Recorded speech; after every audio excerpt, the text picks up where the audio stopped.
සුබ දවසක් වේවා.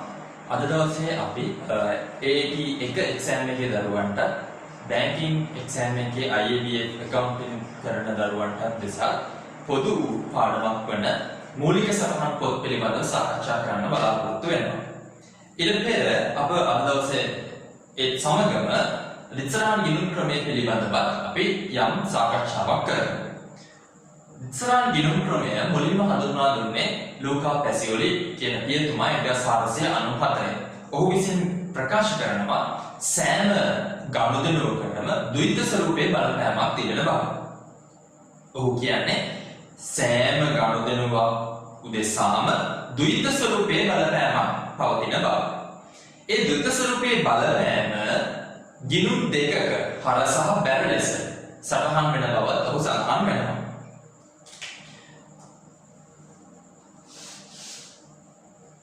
මේ කතාවේදී අපිට හමු වෙනවා ලෙජරය නැත්නම් ලෙජර් ගිණුම් කියන එක.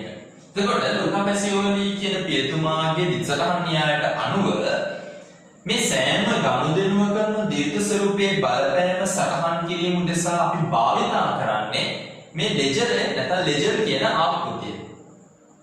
මේ ලෙජර් කියන නැත්නම් ලෙජර් ගිණුම් අපිට වර්ග කරන්න පුළුවන් දරුවනේ කොටස් දෙකකට. එකක් නූතන වර්ගීකරණයක සහ සාම්ප්‍රදායික වර්ගීකරණයක. නූතන වර්ගීකරණයේදී අපි කොටස් පහක් හමු වෙනවා. ඒ තමයි වත්කම්, වගකීම්, හිමිකම්, ආදායම් සහ වියදම්. මෙන්න මේ ගිණුම් වර්ග පහ තමයි නූතන වර්ගීකරණයේදී අපිට හමු වන ලෙජර් ගිණුම් වෙන්නේ. සාම්ප්‍රදායික වර්ගීකරණයේදී අපිට හමු වෙනවා කොටස් තුනක්. ඒ තමයි පෞද්ගලික ගිණුම්, දේපල ගිණුම් සහ නාම මාත්‍රික ගිණුම්. පෞද්ගලික ගිණුම්, දේපල ගිණුම් සහ නාම මාත්‍රික ගිණුම්. මේ වර්ගීකරණය තමයි ලෙජර් ගිණුම් දෙසා පවතින වර්ගීකරණය වන්නේ. හොඳයි. ඔබගේ නිබන්ධනයේ මේ සම්බන්ධයෙන් යම් පුළුල්ලු හැඳින්වීමක් තිබෙනවා. ඒකම මේ පෞද්ගලික ගිණුම් දෙසා අපි උදාහරණ වශයෙන් කිව්වොත් ණයගැති ගිණුම්, ණයහිමි ගිණුම්, වගකීම් ගිණුම්, ප්‍රාග්ධන ගිණුම් වගේ ඒවා අපිට සැලකියට ගන්න පුළුවන්. දේපල ගිණුම් පැත්තෙන් ගත්තොත් අපි හඳුනන ගොඩනැගිලි යන්ත්‍ර සූත්‍ර එවැනි ගිණුම් ගන්නට පුළුවන්. ඒකම නාම මාත්‍රික ගිණුම් යටතේ ආදායම් හා වියදම් ගිණුම් අපි දන්න විදුලි වියදම්, ජල වියදම්, එහෙම නැත්නම් ගැටුම්, මේ එහෙම නැත්නම් වෙනත් ආදායම් ගිණුම්, ඒ ඕනම දෙයක් අපි කියන නාම මාත්‍රික ගිණුම් යටතට ගන්න පුළුවන්. ඒකම නූතන වර්ගීකරණය නම් ඔබට පුරුදුයි. මොනවද වත්කම් ගිණුම් යටතේ එන්නේ? ඉඩම් ගොඩනැගිලි සහ ණයගැති මුදල් වගේ ඒවා. වගකීම් ගිණුම් යටතේ බැංකු ණය, ණයහිමි, හිමිකම් ගිණුම් යටතේ ප්‍රාග්ධන ගිණුම, ආදායම් ගිණුම් යටතේ විකුණුම්, එහෙම නැත්නම් වෙනත් ආදායම්, ලද ගෙවල් කුලී වගේ, වියදම් ගිණුම් යටතේ වැටුප්, ගැනුම්, එහෙම නැත්නම් විදුලි වියදම් එවැනි විදිහට. එසේනම් මේ නූතන වර්ගීකරණය සහ සාම්ප්‍රදායික වර්ගීකරණය යටතේ ලෙජර් මේ බෙදීම නැත්නම් ලෙජර් ගිණුම් බෙදා දැක්වීම ඔබ හොඳට මතක තියාගත යුතුයි. මොකද එය ඔබගේ පේපර් එකේ අහන්න පුළුවන් ප්‍රශ්නයක්. ඒකම ඔබ විසින් මතක තියාගත යුතුයි. ලිත්සරාන් න්‍යායය මම හිතන්නේ A level වලට accounting කරන සහ කරපු නැත්නම් මේ වෙනකොට exam ලියලා ඉවර වෙච්ච දරුවන්ට ලිත්සරාන් න්‍යාය කියන එක අතිශය ලේසි කතාවක්. හැබැයි A level වලට accounting සිදු නොකරපු දරුවෙක් සිටිනවා නම් මේ වෙනකොට AAT1 exam එකට සූදානම් වෙන දරුවෙක් ඉන්නවා නම් ඒ කෙනෙකුට මේ ලිත්සරාන් න්‍යාය කියන එක මතක තියාගන්න අනිවාර්ය කාරණාවක් විය යුතුයි. මොකද ලිත්සරාන් න්‍යාය කියන්නේ මම ඉස්සෙල්ලා කිව්වා ලූකා පැසියොලි කියන්නේ සෑම ගනුදෙනුවකට අදාළවම ද්විත ස්වරූපයේ බලපෑම් තියෙනවා කියන එක. එහෙනම් ඔබගේ නිබන්ධනය බලන්න. නිබන්ධනය මම දක්වලා තියෙනවා විත්ත සටහන න්‍යාය සරලව. වත්කම් උදෙසා ගත්තොත් වත්කම් වැඩි වීම හර, වත්කම් අඩු වීම බැල. වියදම් පැත්තෙන් ගත්තොත් වියදම් වැඩි වීම හර, වියදම් අඩු වීම බැල. ප්‍රාග්ධනයේ පැත්තෙන් ගත්තොත් ප්‍රාග්ධනයේ වැඩි වීම බැල, අඩු වීම හර. වගකීම් වැඩි වීම බැල, අඩු වීම හර. ආදායම් වැඩි වීම බැල, අඩු වීම හර විදිහට දක්වා තිබෙනවා. හොඳයි. අපි සරලව ගණන කිහිපයක් මේ ලෙජර් ගිණුම් වලට ඇතුළත් කරන ආකාරය බලමු. මේ සියලුම අභ්‍යාසයේ තියෙන දේවල් සම්පූර්ණ ප්‍රමාණය අපි ඇතුළත් කරන්නේ. මම උදාහරණයක් විදිහට කීපයක් ඇතුළත් කර පෙන්නන්නම්. ඉන් පස්සේ ඔබ ඊතුරු මේ අභ්‍යාසයේ තියෙන සියලුම ගණන් ඔබ විසින් සකස් කරන්න. අභ්‍යාසයේ තියෙන ගණන් වලට වඩා මම උදාහරණයක් කියමින් මේ සකස් කරන්නම්. අපි හිතමු රුපියල් ලක්ෂ 5ක ප්‍රාග්ධනය ආයෝජනය කරනවා. ව්‍යාපාරිකයෙක් රුපියල් ලක්ෂ 5ක මුදලක් ව්‍යාපාරයට ආයෝජනය කරනවා. එහෙනම් මේකේ බලන්න අපි දිත්ත ස්වරූපේ බලපෑම මොකක්ද? එකක් ව්‍යාපාරයේ වත්කම් වැඩි වෙනවා. ඔබ මතක් කරගත්තොත් ඔබ සකස් කරන ගිණුම් කරන සමීකරණයේදී කෙසේද අපි මේ සකස් කරේ කියන එක. ව්‍යාපාරයේ මුදල් ගලාගෙන ව්‍යාපාරයේ මුදල් වත්කම වැඩි වෙනවා. ඒකම අනිත් පැත්තේ ප්‍රාග්ධනය වැඩි වෙනවා. ඔන්න එහෙනම් අපිට දිත්ත ස්වරූපයේ එකක් අපිට ඕන ප්‍රාග්ධන ගිණුම, ඒ වගේම අපිට අවශ්‍යයි මුදල් ගිණුම. මුදල් කියන වත්කම වැඩි වෙනවා ලක්ෂ 5යි, ප්‍රාග්ධනය වැඩි වෙනවා ලක්ෂ 5යි. බලන්න දිත්ත සටහන මුදල් කියන්නේ වත්කම වැඩි වීම හර. ප්‍රාග්ධනයේදී ප්‍රාග්ධනය වැඩි වීම බැල. ඒක මෙහි දැනගන්න දේ තමයි කිසියම් අපි ලෙජර් ගිණුමක මේ සටහන් කරාම මේ ගනුදෙනුවේ අනිත් ගනුදෙනුව පවතින තැන මේ ගනුදෙනුවට අදාළවම ඉතිරි දිත්ත සටහනට අදාළව අනිත් සටහන තිබෙන තැන. ඒ තමයි විස්තරයට අපි ලියන්නේ. එහෙනම් මෙයාගේ අනිත් එක්කෙනා ඉන්නේ ප්‍රාග්ධන ගිණුම. මෙයාගේ අනිත් එක්කෙනා ඉන්නේ මුදල් ගිණුමේ. අපිට සම්පූර්ණ ලෙජර් එකට අදාළ සම්පූර්ණ ආකෘතිය අවශ්‍ය වෙන්නේ නැහැ. මේ T සටහන් ගිණුම් පමණක් අවශ්‍ය වෙනවා. නැත්නම් මේ ප්‍රමාණවත් මේ විභාගයන් උදෙසා. තව අපි උදාහරණයක් ගමු. රුපියල් ලක්ෂයක විකුණුම් සිදු කරා. රුපියල් ලක්ෂයක විකුණුම් සිදු කරා. එහෙනම් ව්‍යාපාරයට අපිට විකුණුම් නම් ව්‍යාපාරයට මුදල් ගලාගෙන මුදල් කියන වත්කම ගලාගෙන එනවා. සහ සමීකරණයෙන් පොඩ්ඩක් ඈතට ගිහිල්ලා මෙහිදී විකුණුම් කියලා අපිට ආදායම් ගිණුමක් අපි කතා කරනවා. අපි සමීකරණයේදී විකුණුම් කියලා ආදායම් ගිණුමක් කතා කරේ නැහැ. අපේ තුග කියන වත්කමෙන් අඩු වෙන කතාවක් අපි කරේ. හැබැයි මෙතනදී ලෙජර් වලට ආවම විකුණුම් කියලා ගිණුමක් අපි කතා කරනවා. එහෙනම් අපිට විකුණුම් ලක්ෂයක් වුණා නම් ව්‍යාපාරයට මුදල් ලැබෙනවා ලක්ෂයයි, මුදල් කියන වත්කම වැඩි වෙනවා ලක්ෂයයි, විකුණුම් කියන්නේ ආදායම වැඩි වීම ලක්ෂයයි. මෙයාගේ අනිත් එක්කෙනා ඉන්නේ විකුණුම් ගිණුම ඇතුලේ,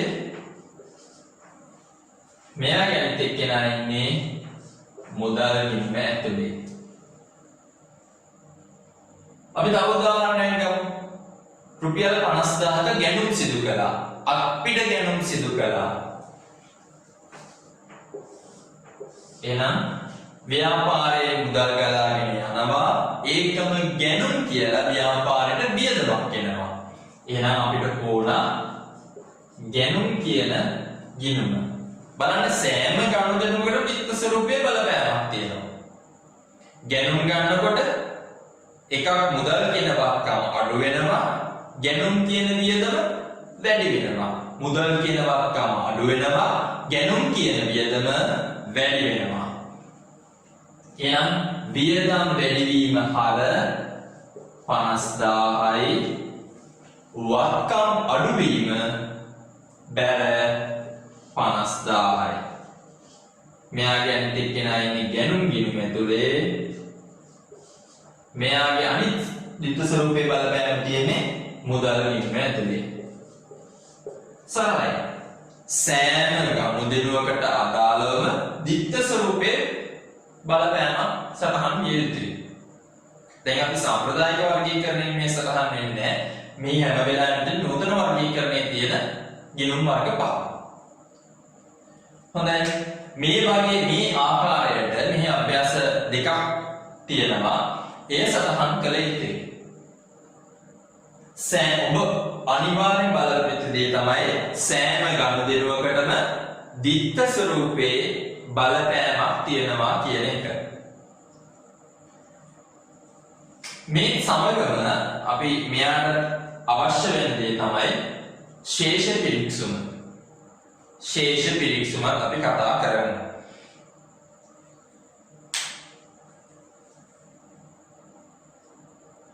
බලන්න සෑම ගනුදෙනුවක් උදෙසාම ද්විත්ව ස්වරූපයේ බලපෑමක් ඇති හේයින් සෑම ගනුදෙනුවකම සමාන වටිනාකමින් යුතු ලෙජර් ගිණුමෙහි හරබැල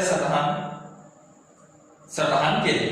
එවිට යම් නිශ්චිත කාල පරිච්ඡේදයක් අවසානයේ හර සටහන් වල එකතුව බැල සටහන් වල එකතුවට සමාන විය යුතුය.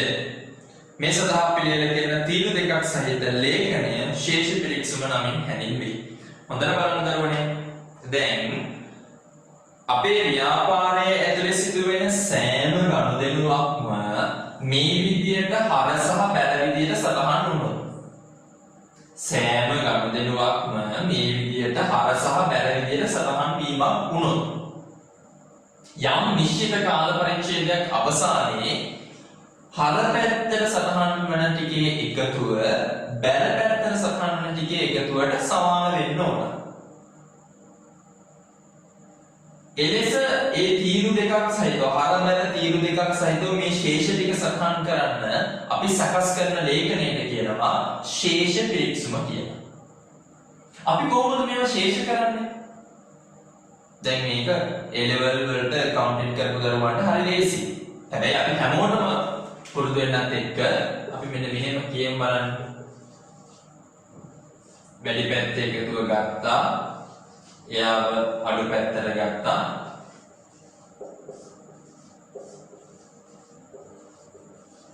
ශේෂය ලක්ෂ 5යි.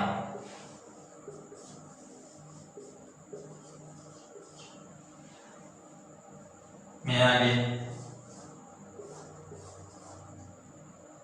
තන ලක්ෂ 6යි. එයාව අඩු පැත්තට දාගත්තා. මෙයා 50000යි 550ක් තියෙනවා ශේෂය.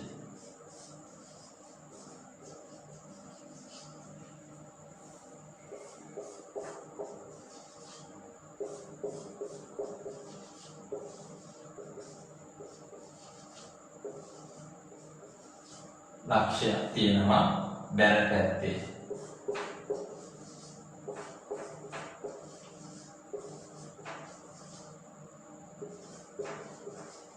හරි.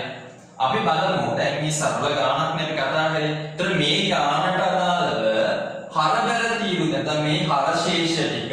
මෙන්න තියෙනවා හරශේෂ දෙකක් තියෙනවා. මේ හරශේෂ දෙකේ එකතුව බැලශේෂ වල එකතුවට සමාන වෙනවද කියලා. එතකොට මේක සමාන වෙනවද කියලා බලන්න දැන් අපේ ව්‍යාපාර ආයතනයක් ඇතුලේ මේ ගණන දෙක තුනක් නෙමෙයි විශාල ගණන සංඛ්‍යාවක් තියෙන්න පුළුවන්. එතකොට මේක සමාන වෙනවාද කියන එක අපි බලන්න තීරු දෙකක් හරහා බැල තීරු දෙකක් සහිතව සකස් කරන අපේ ලේඛනයට අපි කියනවා මොකක් කියලාද? ශේෂ පිරික්සුමක් කියලා. අපි බලමු ශේෂ පිරික්සුමක් සකස් කරගෙන. හොඳයි බලන්න. එන අපි සකස් කරනවා ශේෂ පිරික්සුමක්.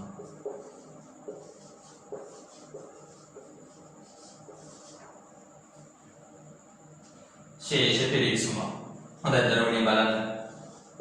ප්‍රාග්ධන ගිණුමේ ශේෂය තියෙනවා බැල පැත්ත. මේ ශේ ඊගේ මෙන්න මෙයා ඉන්න තැන තමයි අපි ගන්නෙ. මෙයා හර බැල. ප්‍රාග්ධනයේ තියෙන බැල ශේෂයක් ලක්ෂ 5ක. මුදල් ගිණුමේ ශේඊගේ තියෙනවා හර ශේෂයක් 550ක. නිකුණුම් ගිණුමේ බැල ශේෂයක් තියෙනවා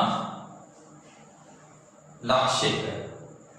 ඒකම ගැනුම් ගිණුමේ හර ශේෂයක් තිබ්බා 50ක. එහෙනම් ලෙජර් ගිණුම් තුලනය කරලා ලෙජර් ගිණුම් ශේෂ කරලා ඒ වල ශේෂ ටික එකතු කරලා හර බැල ශේෂ නැත්නම් හර බැල තීරු සහිතව අපි සකස් කරන ලබන ලේඛනයකට කියනවා ශේෂ පිරික්සුමක් කියලා. යම් නිශ්චිත කාල පරිච්ඡේදයක් අවසානයේදී නිවැරදිව මේ හර බැල කියන සටහන් ටික අපි ලැබුවා නම් නිවැරදිව හර බැල කියන සටහන් ටික අපි ලැබුවා නම් හර තීරුවේ එකතුව බැල තීරුවේ එකතුවට මොනවා වෙන්න ඕනද? සමාන විය යුතුයි. බලන්න.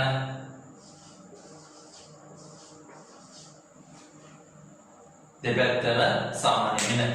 හර අපි දිත්ත සටහන් දිත්ත ස්වරූපේ සටහන් නැත්නම් දිත්ත බලපෑම නිවැරදිව සටහන් කළා නම් කාල පරිච්ඡේදය අවසානයේ ශේෂ පිරික්සුමේ හර තීරුවේ එකතුව බැල තීරුවේ එකතුවට සමාන වෙන්න ඕන. හොඳයි. මේ විදිහට ශේෂ පිරික්සුම එකිනෙකට සමාන වෙනවා නම් හර තීරුවේ එකතුව බැල තීරුවේ එකතුවට එකිනෙකට සමාන වෙනවා නම් අපි කියනවා ශේෂ පිරික්සුමේ අයික්‍ය එකිනෙකට සමාන වීම යනු හුදෙක් ගණිතමය අනුකූල නිර්වද්‍යතාවයක් මිස ගිණුම් කරන නිර්වද්‍යතාවයක් පවතින බව ප්‍රකාශ නොකරයි. ඒ හේතුව තමයි දරුවනේ විද්‍යාඥයාට අනුකූලව හර සහ බැල ලෙස සෑම ලෙජර් ගිණුමකම හර සෑම ගණිතයකම සටහන හර පැත්තකට සහ බැල පැත්තකට සටහන් වීම තුලින් ශේෂ පිරික්සම සමාන වෙන්න පුළුවන්.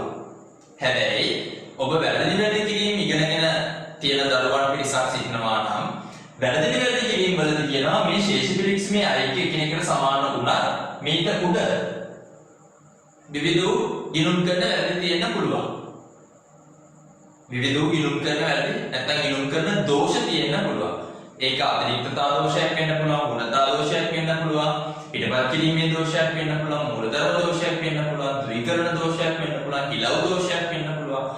ඉතින් මේ දෝෂ තිබුණු බොහෝ මේ දෝෂ තියෙන්න පුළුවන් මේක ඇතුලේ. හැබැයි මේ ශේෂ පිරික්සම අයික්‍ය සමාන වෙන්න පුළුවන්. එසේනම් අපි ශේෂ පිරික්සම ගැන කතා කරද්දී අපි කියන්න තියෙන්නේ අපි කිසියම් වූ ගණිතයකට අදාළව දිත්ත සටහනට අනුකූලව ලෙජර් ගිණුමක හර සහ බැල ලෙස සටහන් වීම තුළින් ඒ හර සහ බැල ශේෂ අවසානයේ මේ ලෙජර් ගිණුම් තුලනය කරලා අපි ගොඩනගා ගන්න හර සහ බැල ශේෂ අපි අරන් ඇවිල්ලා හර සහ බැල තීරු සහිත ලේඛනයක මේව සටහන් කරනවා. ඒ ලේඛනයට අපි කියන ශේෂ පිරික්සුම කියලා. ඒ ශේෂ පිරික්සුමේ අයික්‍ය එකිනෙකට සමාන වුණායි කියලා අපි කියන්නේ ඒක ගිණුම් කරන නිර්වද්‍යතාවයක් තියෙනවා කියලා. ඒක තියෙන්නේ ගණිතමය අනුකූල නිර්වද්‍යතාවය. එහෙනම් දරුවනේ ඔබ විසින් ඔබට ඔබගේ ওই නිබන්ධනයේ තියෙන අභ්‍යාස සියල්ලට අදාළව ලෙජර් ගිණුම් සකස් කරලා, ඒ කියන්නේ ඉස්සරහා න්‍යායට අනුකූලව ලෙජර් ගිණුම් සකස් කරන්න. මේ අනිවාර්යයෙන්ම කරන්න. ලෙජර් ගිණුම් සකස් කරලා ඒ ලෙජර් ගිණුම් ටික මේ පෙනෙන ආකාරයට තුලනය කරලා ඒ තුලින් ඔබ සකස් කරන්න ශේෂ පිරික්සුම. ලොකු ලෙජර් ගිණුම් ප්‍රමාණයක් කියන්නේ සාමාන්‍යයෙන් ගානකට 10ක් හෝ 15ක් කියන්නේ ලෙජර් ගිණුම්. ඒ තුලින් ඔබ ශේෂ පිරික්සුමක් සකස් කරන්න ඔබගේ නිබන්ධනයේ ශේෂ පිරික්සුමක ආකෘතිය පෙන්වා තිබෙනවා. ඒකම දෙවනෙට කියපු කතාව ඔබගේ නිබන්ධනයේ සටහන් වෙලා තියෙනවා. යම් නිශ්චිත දිනක ව්‍යාපාරයේ සියලුම ගිණුම් වල ශේෂයන් පෙන්වුම් කරන ප්‍රකාශනය ශේෂ පිරික්සුමයි. නමුත් ශේෂ පිරික්සුම අයික්‍ය එකිනෙකට සමාන වීම යන හුදේ ගණිතමය අනුකූල නිර්වද්‍යතාවය පමණක් වන අතර ඉන් ගිණුම් කරන නිර්වද්‍යතාවය පවතින බව ප්‍රකාශ නොකරයි. හයිලයිට් කරලා තියාගන්න ඒ තීරුව. හොඳයි. අපි ඊළඟට ගමන් කරන්න යන්නේ දරුවනේ කරන ක්‍රියාවලිය. ගිණුම් කරන ක්‍රියාවලිය. අපි බලමු.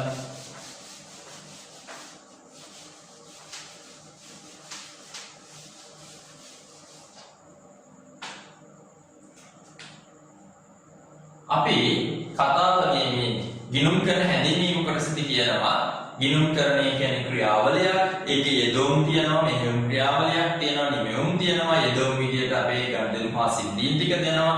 ඊට පස්සේ සටහන් කරන වර්ග කරන සාරාංශ කිරීම වගේ නැත්නම් ක්‍රියාපද හඳුනා ගැනීම, සටහන් කිරීම, වර්ග කිරීම, සාරාංශ කිරීම, අවසාන මූල ප්‍රකාශන සකස් කිරීම, නිමෙවුම් විදියට අපිට අපේ මූල ප්‍රකාශන පහ විස්තීර්ණ ආදායම් ප්‍රකාශනය, මූල තත්ත්ව ප්‍රකාශය, මුදල් ප්‍රවාහ ප්‍රකාශය, හිමිකම් වෙනස් වීමේ ප්‍රකාශය සහ ගිණුම් කරන ප්‍රතිපත්ති හා සටහන් කියන දේවල් නිමෙවුම් විදිහට සටහන් වෙන කියන දේ අපි ඉගෙන ගත්තා. මේ අපි කතා කරන්න යන්නේ ඒ ගිණුම් කරන ක්‍රියාවලියම තවදුරටත් විශ්ලේෂණය කරලා ප්‍රායෝගිකව අපිට අත්දකින්න දෙන ගිණුම් කරන ක්‍රියාවලියක් පිළිබඳව. හොඳයි අපි බලමු. අපිට ඕනෑම අවස්ථාවක දකින්න පුළුවන් වෙන්නේ ඉස්සෙල්ලාම ගනුදෙනුවක් හා සිදුවීමක් වෙනවා. ඔබගේ නිබන්ධනයේ මේ සටහන තිබෙනවා. මේ සිදුවෙන ගනුදෙනුව හා සිදුවීම අපි මුලින්ම සටහන් කරනවා මූලාශ්‍ර ලේඛනයක. ගනුදෙනුව හා සිදුවීමක් වෙනවා. සිදුවෙච්ච ගනුදෙනුව හා සිදුවීම අපි මුලින්ම මූලාශ්‍ර ලේඛනයක සටහන් කරනවා. මොනවාද අපිට තියෙන පුළුවන් මූලාශ්‍ර ලේඛන? සිදුවෙච්ච ගනුදෙනුව අපි ණයට මිලදී ගැනීමක් නම්, නැවත විකිණීමේ පරමාර්ථයෙන් යුතුව ණයට මිලදී ගැනීමක් නම් අපි ඒක සඳහන් කරනවා ගැනුම් ඉන්වොයිසය. ණයට විකිණීමක් නම්, නැවත විකිණීමේ පරමාර්ථයෙන් මිලදී ගත්ත භාණ්ඩ ණයට විකිණීමක් නම් ඒක විකුණුම් ඉන්වොයිසය. විකුණුපු භාණ්ඩ ආපසු හරවා එවීමක් නම් බැරපත. ආපසු හරවා යැවීමක් නම් හරපත. ව්‍යාපාරයට මුදල් ලැබීමක් නම් ලදුපත, මුදල් ගෙවීමක් නම් වවුචරය, සුළු වියදම් ව්‍යාපාරය තුළ සිදුවෙන්නා වූ වටිනාකමින් අඩු වියදම් සඳහා සුළු මුදල් වවුචරය. මේ කියන ගනුදෙනු වර්ග 7 ඇරෙනකොට ව්‍යාපාර ආයතනයක් ඇතුළේ සිදුවෙන්නා වූ ඉතිරි ගනුදෙනු වර්ග සඳහා අපි කියනවා ජර්නල් වවුචරය. එහෙනම් මේ කියන මූලාශ්‍ර ලේඛන 7 8 අපි සටහන් කිරීමක් සිදු කරනවා. එහෙනම් ගනුදෙනුවක් හෝ සිදුවීමක් වෙනවා. වෙච්ච ගනුදෙනුව සිදු වුවහම අපි මූලාශ්‍ර ලේඛනයක සටහන් කරනවා. මූලාශ්‍ර ලේඛනයේ සටහන් වෙච්ච අපේ ගනුදෙනුව අපි ඊළඟට සටහන් කරනවා මූලික පොත්වල. මූලාශ්‍ර ලේඛනයේ තියෙන තොරතුරු ටික අපි සටහන් කරනවා මූලික පොත්වල. මොනවද මූලික පොත් තියෙන්න පුළුවන්? විකුණුම් ඉන්වොයිසය දිහා බලාගෙන අපි හදන්න පුළුවන් විකුණුම් ජර්නලය. ගැනුම් ඉන්වොයිසය දිහා බලාගෙන අපි හදනවා ගැනුම් ජර්නලය. හරපත දිහා බලාගෙන අපි හදනවා ආපසු යැවුම් ජර්නලය. බැරපත දිහා බලාගෙන අපි හදනවා ආපසු එවුම් ජර්නලය. ලදුපත දිහා බලාගෙන හදනවා මුදල් ලැබීම් ජර්නලය. වවුචරය දිහා බලාගෙන හදනවා අපි මුදල් ගෙවීම් ජර්නලය. සුළු මුදල් වවුචරය දිහා බලාගෙන සුළු මුදල් ජර්නලය සහ ජර්නල් වවුචරය දිහා බලාගෙන අපි හදනවා පොදු ජර්නලය. හොඳයි. එහෙනම් මේ මූලික පොත්වල සටහන් කරපු අපේ ගනුදෙනුව අපි ඊළඟට ගන්නවා ලෙජර් ගිණුම් වල. අපි කතා කරා ලෙජර් ගිණුම් වර්ග නූතන වර්ගීකරණයකට පහක් තියෙනවා. මොනවද? වත්කම්, වගකීම්, හිමිකම්, ආදායම්, වියදම්. එහෙනම් ලෙජර් ගිණුම් ටික තුලණය කරලා අපි මේ ලෙජර් ගිණුම් වලින් එනවා කොහෙටද? ශේෂ පිරික්සුමට. ශේෂ පිරික්සුමේ සිට නැත්නම් ඒ සාරාංශගත තොරතුරු ටික අරගෙන අපි සකස් කරනවා අවසාන මූල්‍ය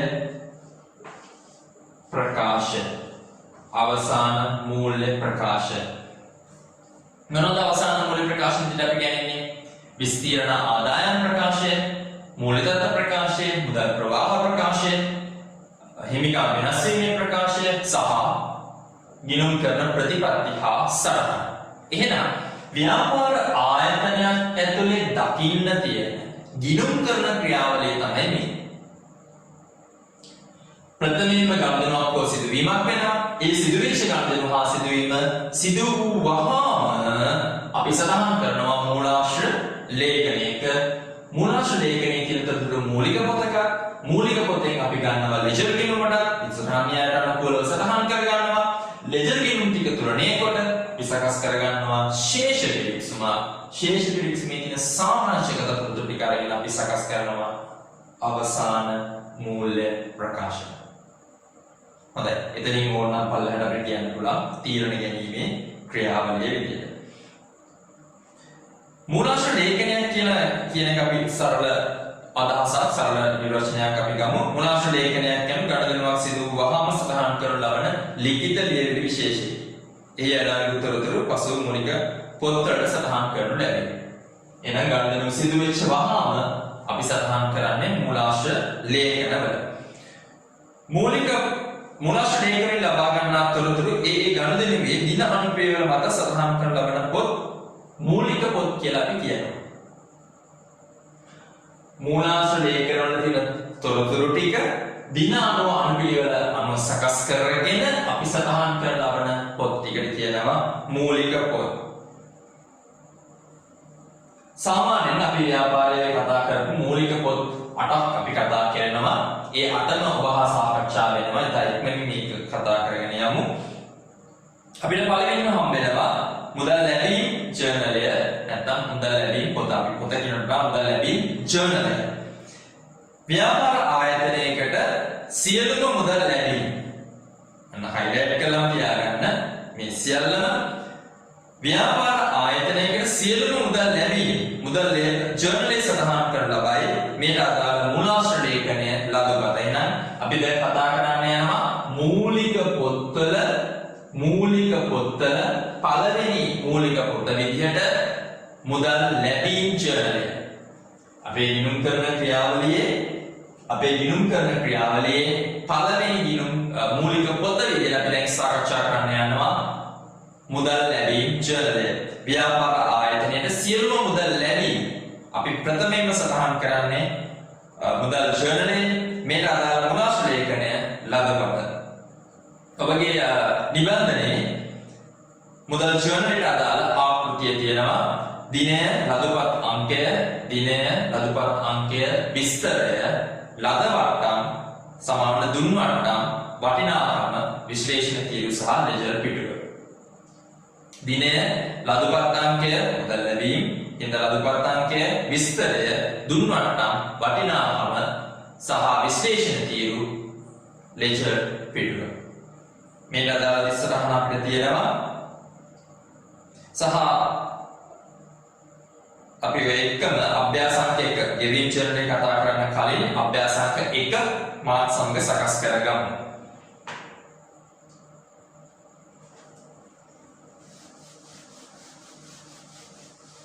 එහෙනම් අභ්‍යාසාංක 1 අපි බලමු.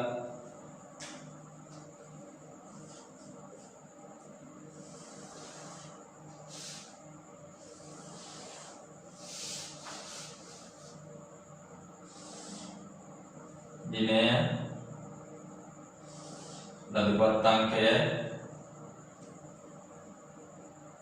විස්තරය, දුන් වට්ටම්, වටිනාකම,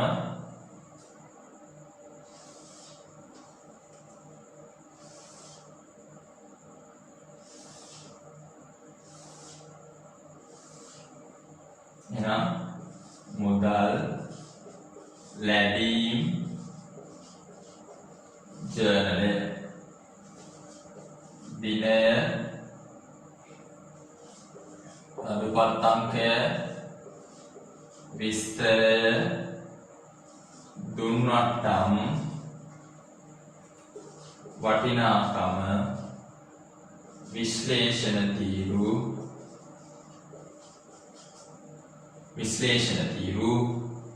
මේකට අපිට ගන්න පුළුවන් අපිට විකුණුම්, ණය ගැති ලැබීම්, වෙනත් ආදායම් සහ වෙනත් ලැබීම් සහ ලෙජර් පිටු.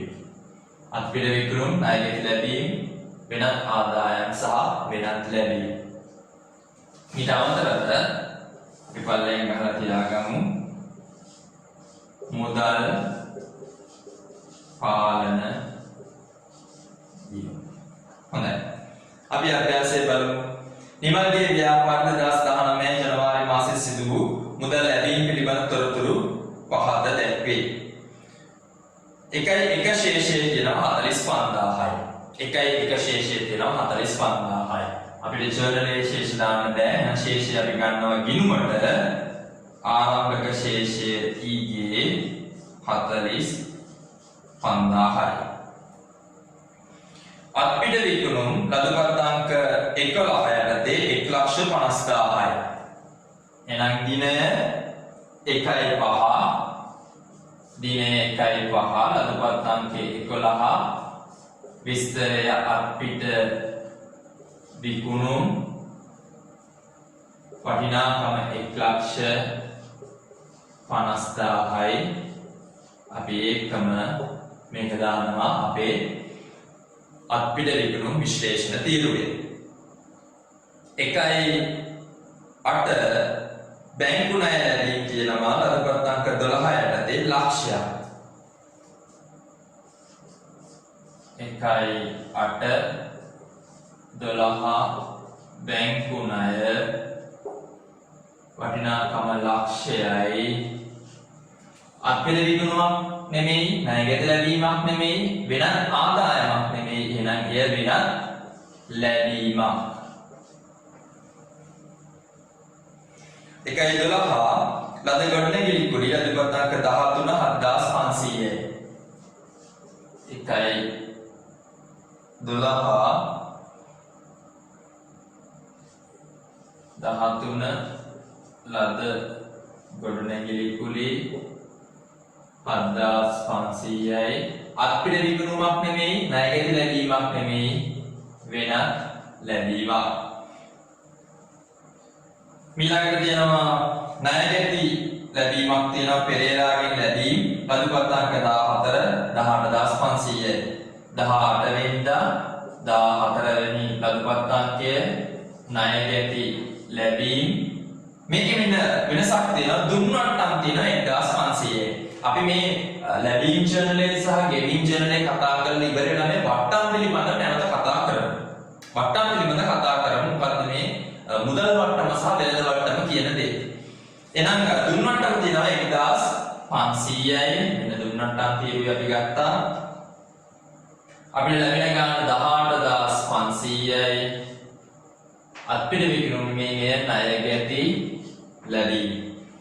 අතිරේක ප්‍රාග්ධනය 20000යි. 21 වෙනිදා ලදපත් අංකය 15. අතිරේක ප්‍රාග්ධනය ලක්ෂ 2යි. එහෙනම් වෙනත් ලැබීම්.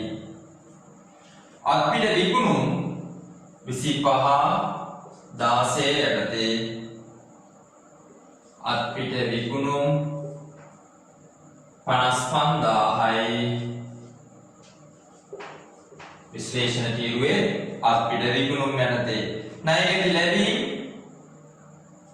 28 ණයගැති ලැබීම් 17 ණයගැති ලැබීම්.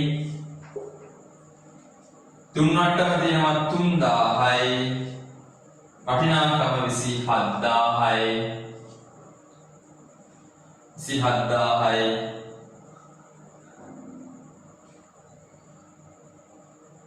අත්පිට විකුණුම් නෙමෙයි, ණයගැති ලැබීම් 27000යි.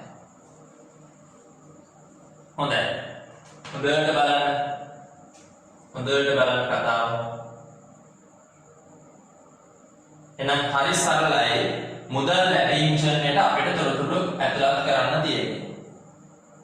අපි වෙනදා සකස් කරන මිල කලින් අපිට තිබ්බ සකස් කරන මුදල් පොත. හැබැයි දැන් තියෙන්නේ මුදල් ලැබීම් මුදල් ජර්නල්. එහෙනම් හරි සරල විදිහට මේ අපි ජර්නල් එකකට තොරතුරු ඇතුළත් කරන ආකාරයට සාමාන්‍ය විදිහට මේක ඇතුළත් කරගෙන යන්න පුළුවන්. එහෙනම් අපි මේක බලමු එකතුන් ටික අපි ගමු. එහෙනම් අත්පිට විකුණුම් වෙනවා දරුවනේ 2,50,000ක්. ණයගෙදි ලැබීම් වෙනවා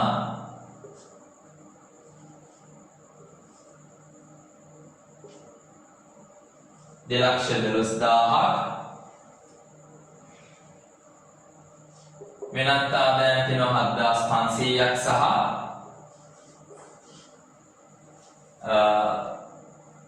වෙනත් ලැබීම් තියෙනවා 3,00,000ක් විදිහට. මෙයත් පළවෙනි එකතු කරගන්න. හොඳයි. අපි දැන් ලැබීම් ටික අපේ මුදල් පාලන ගිණුමට ඇතුළත් කරමු. ලැබීම් ටික මුදල් පාලන ගිණුමට ඇතුළත් කරමු. ඒකම ඔබ ඉතුරු ටී ගිණුම් ටිකත් මේ සමග සකස් කරන්න ඕන. අත්පිට විකුණුම් තියෙනවා පුතේ 2,50,000. අත්පිට විකුණුම් තියෙනවා 2,50,000ක්. මුදල් පාලන ගිණුම හර වෙනවා 2,50,000යි. කවුද බැර වෙන්නේ?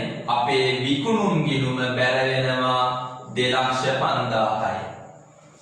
අත්පිට විකුණුම් තීරුවේ එකතුව 2,50,000යි. කෙනෙකුට ඕනම් පුළුවන් මේ සියල්ලේ එකතු එකට අරගෙන මෙතෙන්ට ඇඩ් කරන්න.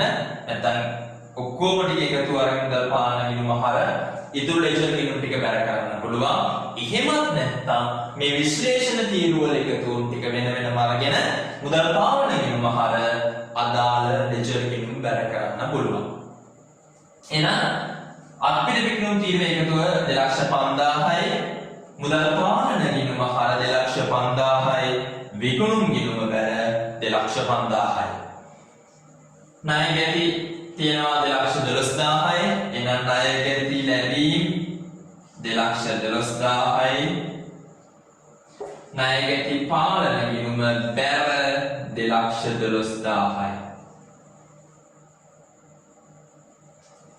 අපිට වෙනත් ආදායමක් ලැබෙනවා 7,500යි. ලද ගොඩනැගිලි කුලිය.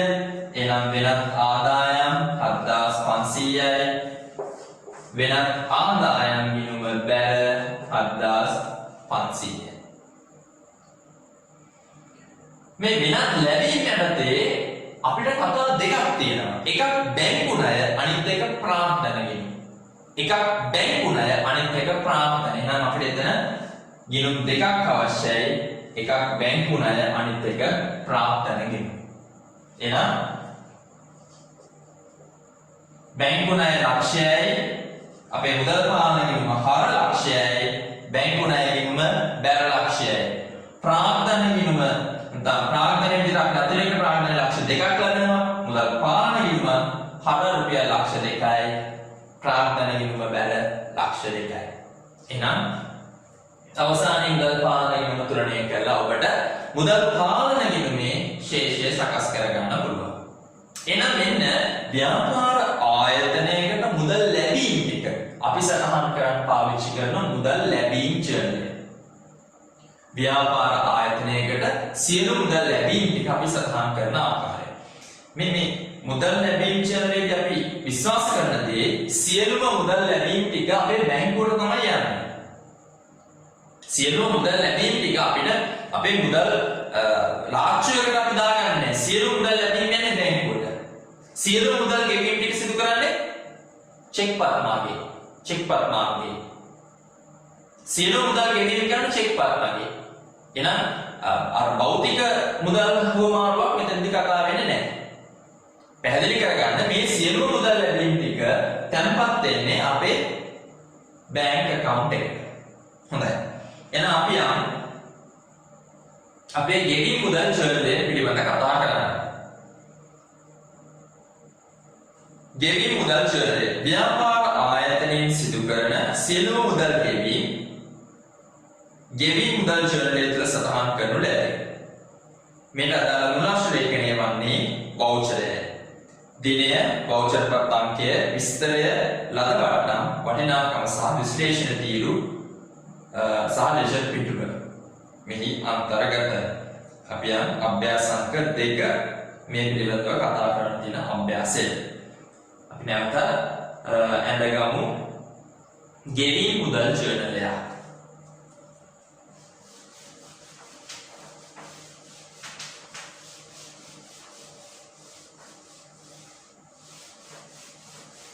පෙර ආකෘතියමයි ලොකු වෙනසක් වෙන්නේ නැහැ.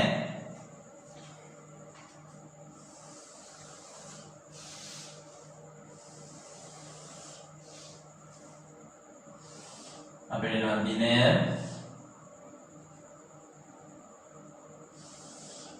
වෞචර් අංකය විස්තරය දිනය අපි ලියාගෙන යමු. දිනය වෞචර් අංකය විස්තරය ලද වට්ටම වටිනාකම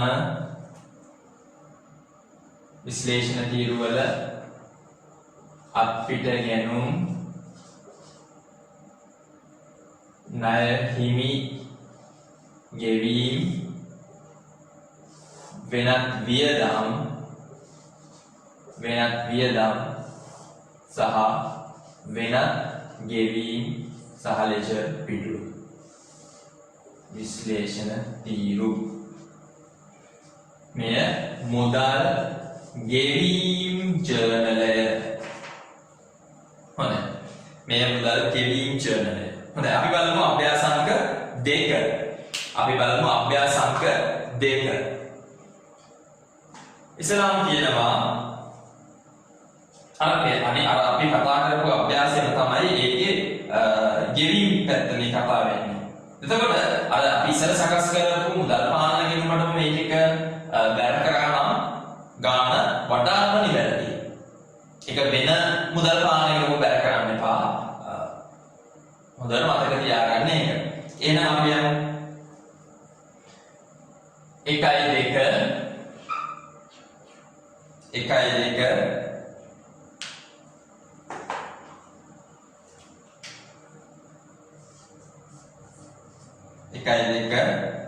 වෞචර් අංක 121 විස්තරයේ ලක්ෂණ ගාස්තු රදවට්ටම් නැත වටිනාකම 12000යි අපිට ගෙනුම්ද නෑ ණය ගෙවීමද නෑ එනම් වෙන වියදම් තම අපි කියන වියදම් අපිට ගෙනුම් 35000යි අපි දිනේ බලමු 6 වෙනිදා 122 අපිට ගෙනුම් 35000යි අපිට ගෙනුම් විශ්ලේෂණ තීරුවට ණය සුඤ්ඤට ගෙවීම් 22000යි ලදවට්ටම 3000යි 9 123 ණය හිමි ගෙවීම් ලදවට්ටම තියෙනවා පුතේ ලදවට්ටම තියෙනවා 3000යි වටිනාකම 22000යි අපිට ගෙනුම්ද නෑ ණය හිමි ගෙවීම් ලීබඩු මිලදී ගැනීම 38000යි 1.15 124 ලීබඩු මිලදී ගැනීම 38000යි අපිට ගෙනුම්ද නෑ ණය ගෙවීමද නෑ වෙන නැත්නම් අපේ සාමාන්‍ය වියදමක්ද නෑ මේක ප්‍රාර්ථන වියදමක් එනවා අපි යනවා වත්කම් මිලදී ගැනීම විදිහට 38000යි වැටුප් ගෙවීම 30000යි 16 125 වැටුප් ගෙවීම 30000යි අපිට ගෙනුම් නෙමෙයි ණය හිමි ගෙවීම නෙමෙයි වියදම් 30000යි බැංකු වාරිකය අපි ගෙවුවාලු 15000යි ඒ 15000 ඇතුලේ පොලිය තියෙනවලු 2500යි එහෙනම් 1.18 126යි බැංකු ණය ගෙවීම හොඳට බලන්න පුතේ 15000ක් අපි ගෙවනවා 15000ක් අපි ගෙවනවා හැබැයි ගෙවන 15000න් 2500ක් පොලිය එහෙනම් පොලිය අපේ වියදම අපි මේ වර්ෂයට අදාළව අපි වියදමක් විදියට ගන්නවා. එහෙනම් 152,2500ක් පොලිය නම් බැංකු ණයෙන් අඩු වෙන කොටස කීයද? 12,500. මුදල් ගෙනිලි 10,000යි. හරි ලේසි මේ වැඩේ. ගෙනිලි 10,000යි. අපිට ගෙනුම් නෙමෙයි, නැහිමි ගෙවීම නෙමෙයි, වියදම් නෙමෙයි, වෙනත් ගෙවීම. විදුලි බිල ගෙවුවා 23,128යි. විදුලි බිල 9,000යි. එනම් ඒ අපේ වියදම. සහ අපිට ගෙනුම් 40,000යි. 25,129 ගෙනුම් 40,000යි. අපිට ගෙනුම් 40,000යි. පෙර පරිදිමයි ණයනිමි අනිලට ගෙවීම් තියෙනවා 28,000යි. 4,000ක් ලද වට්ටම්. හොඳයි දරුවනේ, හොඳට බලන්න මේකත් සටහන් කරගමු.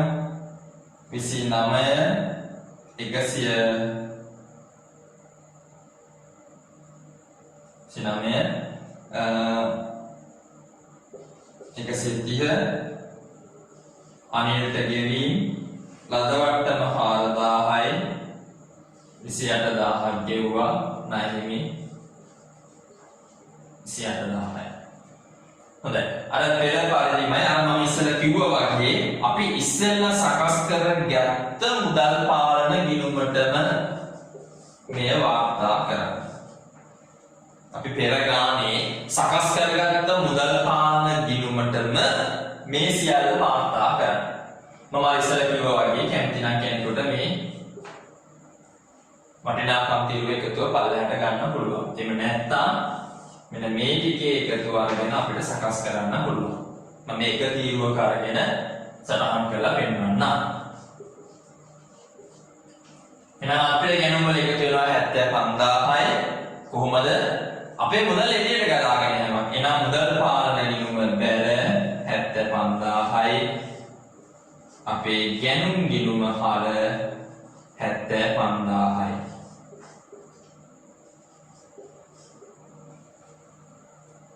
අපේ ගණන් ගිණුම හර 75,000යි. මුදල් පාලන ගිණුම බැල 75,000යි. ඒ විදිහට ණයනිමි ගෙවීම් ගත්තොත් ණයනිමි ගෙවීම් වෙනවා 50,000. එහෙනම් ණයනිමි පාලන ගිණුම හර 50,000යි. මුදල් පාලන ගිණුම බැල 50,000යි. ඒ වගේම වියදම් ගිණුම් ටික බලන්න. ඒකම වෙනත් ගෙවීම් ටික බලන්න. එහෙනම් අදාළ ගෙවීම් බැර මුදල් පාලන ගිණුම හර. අදාළ ගෙවීම් බැර මුදල් පාලන ගිණුම් හර. හොඳයි. මම කිව්වා ඔබට මතක් කරලා දෙන්නම් කියලා මේ වට්ටම් පිළිබඳව. මේ වට්ටම් පිළිබඳව ඔබට මතක් කරලා දෙන්නම්. මොනවද මේ වට්ටම්?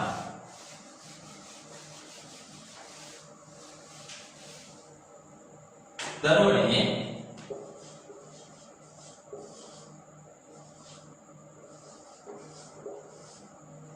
වට්ටම් වර්ග දෙකක් තියෙනවා. එකක් තමයි මුදල් වට්ටම්. එකක් මුදල් වට්ටම්, අනිත් එක වෙළඳ වට්ටම්. එකක් මුදල් වට්ටම්, අනිත් එක වෙළඳ වට්ටම්. මොකද්ද මේ වෙළඳ වට්ටමක් කියන්නේ?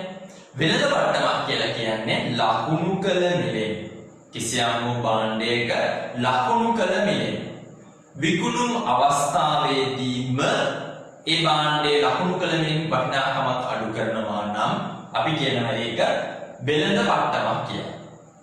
කිසියම් වූ භාණ්ඩයක ලකුණු කළ මිලෙන් කිසියම් වටිනාකමක් අඩු කරනවා නම් අපි කියනවා ඒක මොකද්ද? වෙළඳ වට්ටමක් කියලා.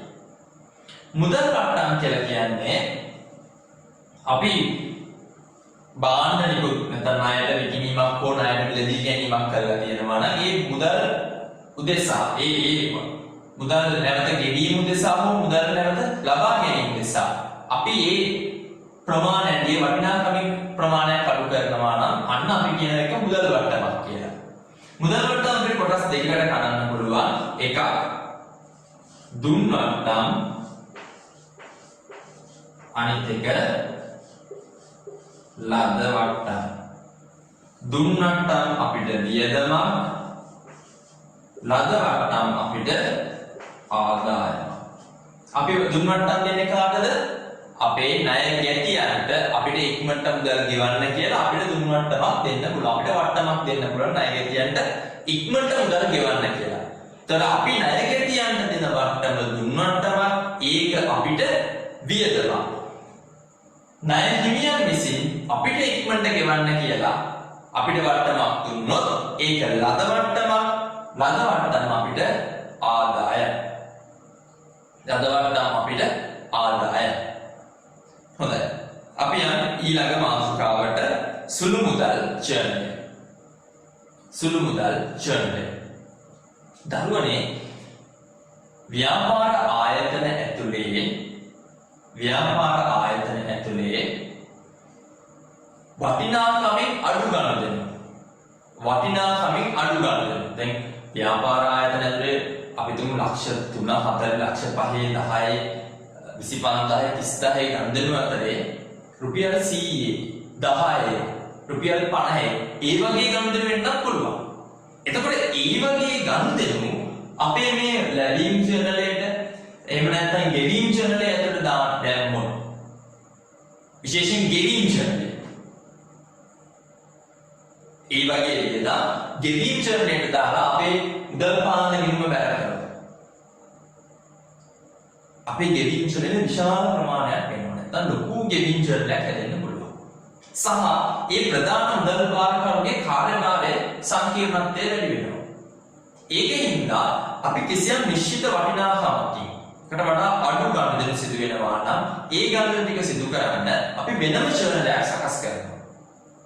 කිසියම් වටිනාකමක් නිශ්චිත වටිනාකමක් දක්වලා ඒ වටිනාකමට වඩා අඩු ගණන් ටික ඒ අඩු වියදම් ටික සිදු කරන්න අපි වෙනම ජර්නලයක් ඇති කරනවා. ඒකට අපි කියනවා සුළු මුදල් ජර්නලය කියලා.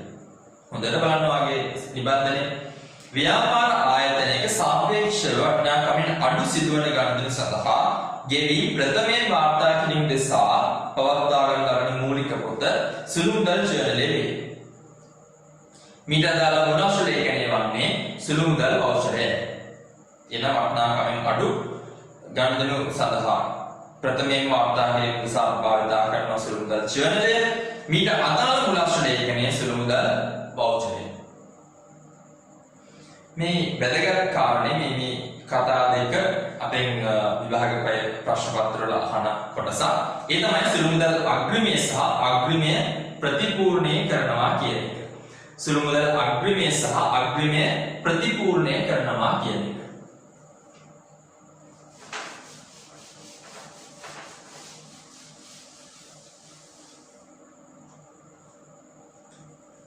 මොකක්ද සුළු මුදල් අග්‍රිමය?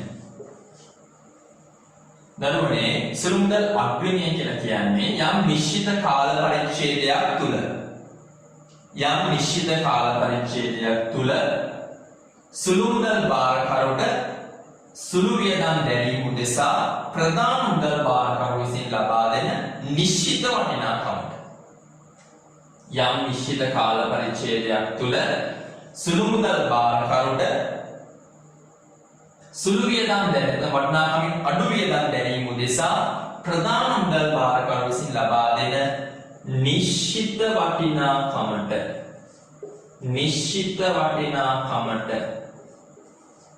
අපි කියනවා සුළු මුදල් අග්‍රිමය කියලා.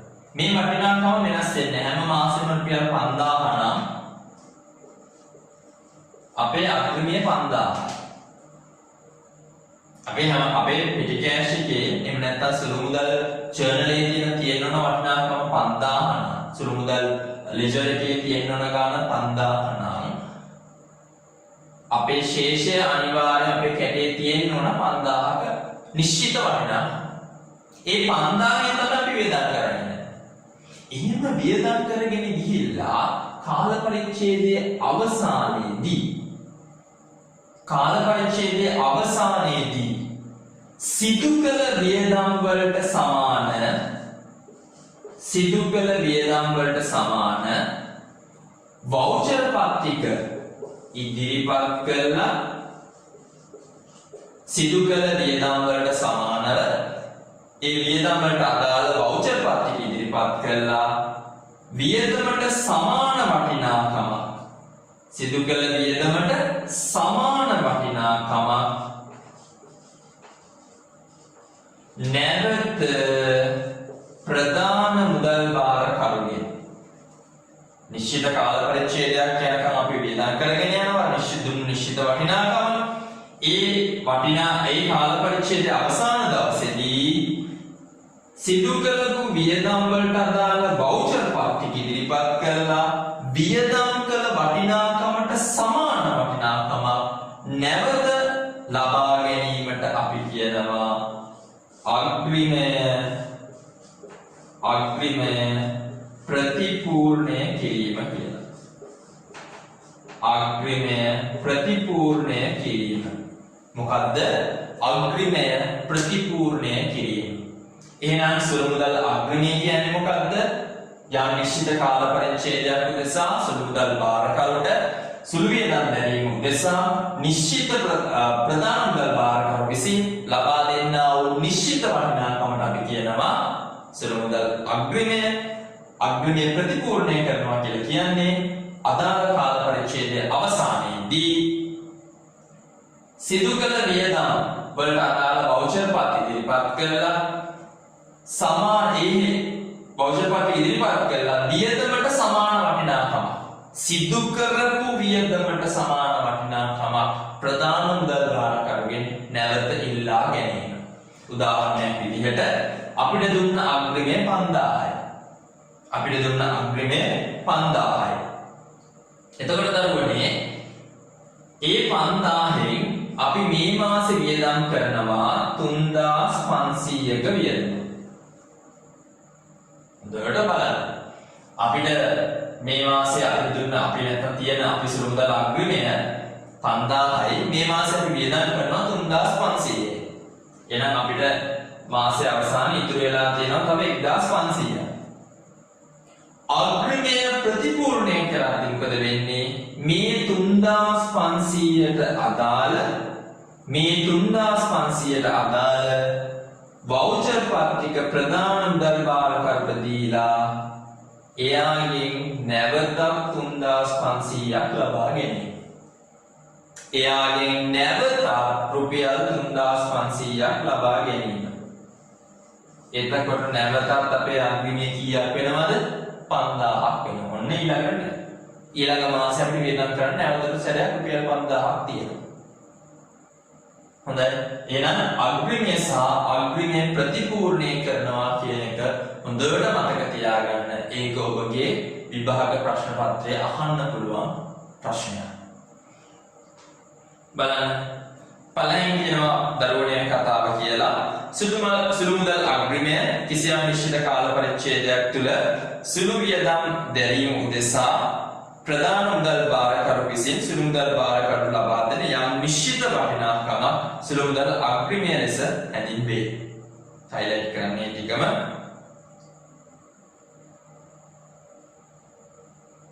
සුළු මුදල් අග්‍රිමය ප්‍රතිපූර්ණය කිරීම සුළු මුදල් අග්‍රිමය අවසන් වීමට ආසන්නයේදී දරන ලද වියදම් වලට ගෙවීම් වවුචර් ප්‍රධාන මුදල් භාරකරු ඉදිරිපත් කරමින් ඊට සමාන මුදල් ප්‍රමාණයක් නැවත ලබා ගැනීම අග්‍රිමය ප්‍රතිපූර්ණය කිරීම වේ. පළවෙනි කියනවා දරුවනේ ඔබගේ නිබන්ධනයේ සුළු මුදල් ජර්නල් එකට අදාළ ආකෘතිය, දිනය, විස්තරය, සගල පිටුව, වවුචර් අංකය, වටිනාකම සහ විශ්ලේෂණ තීරු, ලෙජර් ගිණුම සහ ලෙජර් පිටුව. අපි සකස් කරමු සීපාලගේ ව්‍යාපාර 2011 මාර්තු 1 දින සුළු මුදල් භාරකරු පත් කොට රුපියල් 5000ක අග්‍රිමයක් දුන්නා කියන ගාන මම මේ වැඩසටහන යටතේ සකස් කරනවා. හොඳයි.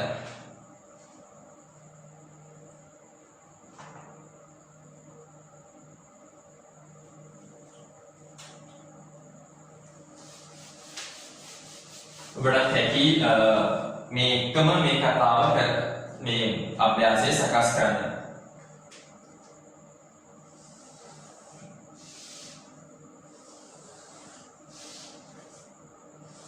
දිනය විස්තරය සංගල පිටුව දිනය වවුචර් පත් අංකය දිනය විස්තරය සංගල පිටුව වවුචර් පත් අංකය ඕන වවුචර් පත් අංක ඉස්සරහට ගත්තත් කමක් නැහැ සහ වටිනාකම දිනය විස්තරය සංගල පිටුව වවුචර් පත් අංකය වටිනාකම ඊළඟට ඕන විශ්ලේෂණ තීරු අපි අභ්‍යාසයට අනුව විශ්ලේෂණ තීරු සකස් කරමු සහ අවසානයේ ලෙජර් ගිණුම සහ ලෙජර් පිටුව ලෙජර් ගිණුම් සහ ලෙජර් පිටුව අපි මේක කොටස් 5කට විතර බෙදාගමු.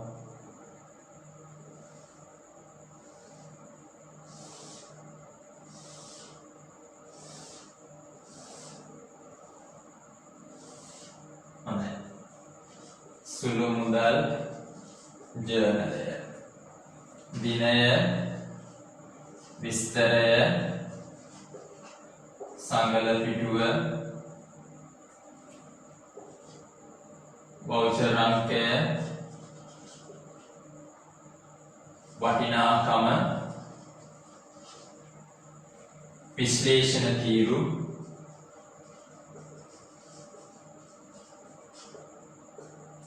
ලෙජර් ගිණුම සහ ලෙජර් පිටුව අපි බලමු අභ්‍යාසය.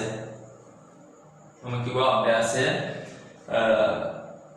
සිරිපාලයේ ව්‍යාපාර 2011 මාර්තු 1 දින සුළු මුදල් භාරකට පත් කොට පෙර 5000ක මුදල් ලබා දෙන ලද පෙර 5000ක ලබා දෙනවා කියන්නේ සුළු මුදල් අග්‍රිමය. අදාළ ගණන ටික අපි පල්ලෙන් දක්වලා තියෙනවා. සුළු මුදල් අග්‍රිමය ලැබුණාම 5000යි අපි ගණන් ඕන වෙනම ලෙජර් account එකක් සුළු මුදල් පොත ඔන්න අග්‍රිමය ලැබුණා රුපියල් 5000 අග්‍රිමය ලැබුණා රුපියල් 5000යි මාර්තු 3 වෙනිදා මාර්තු 3 විස්තරයේ ගමන් වියදම් වවුචර් පත් අංකය අභ්‍යාසයට දීලා නැහැ වවුචර් පත් අංකය ගමන් වියදමේ වටිනාකම 250යි එහෙනම් අපි විශ්ලේෂණ තීරුවක් දා ගන්නවා ගමන් වියදම් 250යි ලිපි ද්‍රව්‍ය ගැනුම් 4 ලිපි ද්‍රව්‍ය වටිනාකම 500යි ගමන් වියදමේ දාන්න බෑ ලිපි ද්‍රව්‍ය ගැනුම් එහෙනම් අපි ගන්නවා ලිපි ද්‍රව්‍ය කියලා විශ්ලේෂණ තීරුවක් එහෙනම් විශ්ලේෂණ තීරුවේ 500යි සංග්‍රහ වියදම් 150යි සංග්‍රහ වියදම් 150යි ගමන් වියදම් වල දාන්න බෑ ලිපි ද්‍රව්‍ය වල දාන්න බෑ එහෙනම් සංග්‍රහ 150යි පරිත්‍යාග 175යි පරිත්‍යාග 175යි ගමන් වියදම් ලිපි ද්‍රව්‍ය සංග්‍රහ බෑ නා අපි එක විවිධ යටතේ දාමු 175යි ඡායා පිටපත් ගාස්තු 50යි දින ඔබ විසින් සටහන් කරන්න ඡායා පිටපත් ගාස්තු 50යි ඡායා පිටපත් ගාස්තු කියන එක අපිට විශ්ලේෂණය කරොත් ඒක දාන්න ගන්න පුළුවන් ලිපි ද්‍රව්‍ය යටතේ 50යි මුද්‍රා හා ලියුම් කවර රුපියල් 25යි එක ටැපල් කියන විශ්ලේෂණ තීරුවට අපි සටහන් කරගමු සේවකයෙකුට වැටුප්පත්තිකාරම් ගෙව්වා. වැටුප්පත්තිකාරම් රුපියල් 500යි. දරුවනේ වැටුප්පත්තිකාරම් කියන එක විශ්ලේෂණ තීරු මේ පහෙන් එකකට අපි දාන්නේ නැහැ. මොකද වැටුප් කියන එක අනිවාර්යයෙන්ම ලෙජර් ගිණුම් තුල නැත්නම් අපේ ලෙජරේ ඇතුලේ වැටුප්පත්තිකාරම් ගිණුමක් තියෙනවා. එහෙනම් ඒක ලෙජර් ගිණුම් වලට අපි සටහන් කරනවා. සංග්‍රහ වියදම් නැවතත් 200යි. අපේ සංග්‍රහ වියදම් තීරුවට අපි සටහන් කරමු. ලිපි ලියාපදිංචි කිරීම 125යි. තැපැල් 125යි. ගමන් වියදම් නැවත සැරයක් ගමන් වියදම් 150යි. පෙරේරාට ගෙවීම ඔන්න බලන්න පෙරේරාට ගෙවීම 200යි. පෙරේරාට ගෙවීම කියන එක මේ විශ්ලේෂණ තීරුව ඇතුලේ කොහෙවත් අපි සිතාන්නේ නැහැ. හේතුව අපි විශ්වාස කරනවා අපි උපකල්පනය කරනවා පෙරේරාට අදාළව ලෙජර් ගිණුම කොහෙද තියෙනවා කියලාද? ලෙජරේ සටහන් වෙලා තියෙනවා කියලා. එහෙනම් පෙරේරාට අදාළ ගෙවීමත් අපි සටහන් කරන්නේ ලෙජර් ගිණුම් ඇතුලේ. විදුලි පණිවිඩ ගාස්තු විදුලි පණිවිඩ 100යි. ඒක තැපැල් යටතේ. ලිපි ද්‍රව්‍ය ගෙනුම් නැවත සැරයක් 200යි. ලිපි ද්‍රව්‍ය 200යි. සේවක ආහාර පාන 100යි. අපිට ඒක සංග්‍රහ දැම්මත් ගැටලුවක් නැහැ. සහ අග්‍රමය අවසානයේ ප්‍රතිපූර්ණය කළා කියනවා. හොඳට බලන්න දරුවනේ. එහෙනම් මෙන්න අපි සුළුමුදල් ජර්නලෙට අපේ වියදම් ටික සටහන් කරගෙන ගියා. අවසානයේ මේ සියල්ල පල්ලෙහාට එකතු කරන්න ඕන. අපි වෙනදා නම් සුළුමුදල් පොත හැදුවා නම් මෙතනදී අග්‍රමය ප්‍රතිපූර්ණයක් කරනවා. හැබැයි දැන් අපිට සුළුමුදල් ජර්නලේ තියෙන හින්දා අපිට මෙතන පල්ලෙහාට එකතු කරගත්තා නම් ඇති. එහෙනම් පල්ලෙහාට එකතු කරනවා 2725යි. ගමන් වියදම එනවා 400යි. ලිපි ද්‍රව්‍ය තියෙන වියදම 750යි. සංග්‍රහ 450යි. තැපැල් 250යි. විවිධ 175යි. ලෙජර් ගිණුම් 700යි. හොඳයි දරුවනේ සම්පූර්ණ වියදම එනවා අපිට 2725. අපිට පුළුවන් සම්පූර්ණ වියදම නැත්නම් මෙතන සුළු වියදම් කියලා සටහන් කරලා සමාන සුළු වියදම් කියලා සටහන් කරලා 2725 සටහන් කරගන්න. එහෙම නැත්නම් ගමන් වියදම් 400යි, ලිපි ද්‍රව්‍ය 750යි, සංග්‍රහ වියදම් 450යි, තැපැල් 450යි, 250යි සහ විවිධ 175යි ලෙජර් ගිණුම් වලට අදාළ වෙන වෙනම සටහන් දාන්න පුළුවන්. ඒ දාන ගමන් තව කොහෙද ඒක සටහන් වෙන්න ඕන? අපි ගමන් වියදම් ගමු. ගමන් වියදම් වලට අදාළ ලෙජර් ගිණුමක් ගන්න ඕන. සුළු මුදල් පොත බැල වෙනකොට ගමන් වියදම් ගිණුම හර වෙන්න ඕන. සුළු මුදල් පොත බැල වෙනකොට ලිපි ද්‍රව්‍ය වියදම් ගිණුම හර වෙන්න ඕන. සුළු මුදල් පොත බැල වෙනකොට සංග්‍රහ වියදම් ගිණුම හර වෙන්න ඕන. සුළු මුදල් පොත බැල වෙනකොට තැපැල් වියදම් ගිණුම හර වෙන්න ඕන. සුළු මුදල් පොත බැල වෙනකොට විවිධ වියදම් ගිණුම හර වෙන්න ඕන. සුළු මුදල් පොත හර වෙනකොට වැටුප් අත්තිකාරම් ගිණුම හර වෙන්න ඕන. සුළු මුදල් ගිණුම බැල වෙනකොට පෙරේරාට ගෙවීම හර වෙන්න ඕන. එහෙනම් මේ විදිහට මේ විශ්ලේෂණ තීරු වලට සහ ලෙජර් ගිණුම් වලට වෙන වෙනම ලෙජර් ගිණුම් ඔයා සකස් කරන්නත් ඕන. අපි බලමු මොකක්ද මේ අග්‍රමය ප්‍රතිපූර්ණය කිරීම කියලා. දැන් බලන්න දරුවනේ අපේ අග්‍රමය 5000ක් තිබ්බා. අපේ සුළු වියදම් දැරුවා 2225ක් අපි දැරුවා. 2725ක් අපි දැරුවා. එහෙනම් අපි මේක තුලණය කරලා බලමු. තුලණය කරාම අපිට ඉතුරු වෙන්නේ 2275යි. 2275යි අපිට ඉතුරු වෙන්නේ. 2275යි. එහෙනම් අපිට ඉතුරුව තියෙනවා 2275. අග්‍රිමය ප්‍රතිපූර්ණය කරන්න ප්‍රධාන මුදල් භාරකරුගෙන් අපිට කීයක් ඉල්ල ගන්න පුළුවන්ද? මේ වියදම් වලට අදාළ වියදම් වවුචර් පත් අපි ඉදිරිපත් කරලා අපිට නැවත සැරයක් ඉදිරිපත් අපිට ලබා ගන්න පුළුවන් කොච්චරද? 2725ක්. එහෙනම් අග්‍රිමය ප්‍රතිපූර්ණය කරාම නැවත සැරයක් අග්‍රිමය 5000ක් බවට පරිවර්තනය වෙනවා. හොඳයි දරුවනේ, එහෙනම් අද දවසේ අපි කතා කළේ අපේ මූලික සටහන් පොත්වලට අදාළව මුදල් ලැබීම් චලනය, මුදල් ගෙවීම් චලනය සහ සුළු මුදල් චලනය කියන මූලික පොත් තුන අපි කතා කරා. ඒ එකම විත්තිසරණ න්‍යායට අදාළව මූලික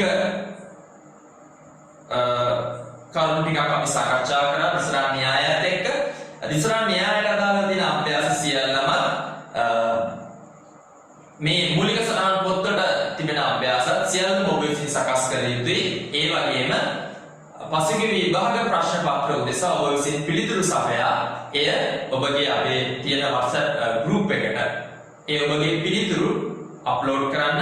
මම එහි වැරද්දක් තියෙනවා නම් නැවත ඔබගේ පිළිතුරු බලා වැරදි කිසියම් දෙයක් තියෙනවා නැවත ඔබට ඒ උදෙසා කරුණු සපයන්න.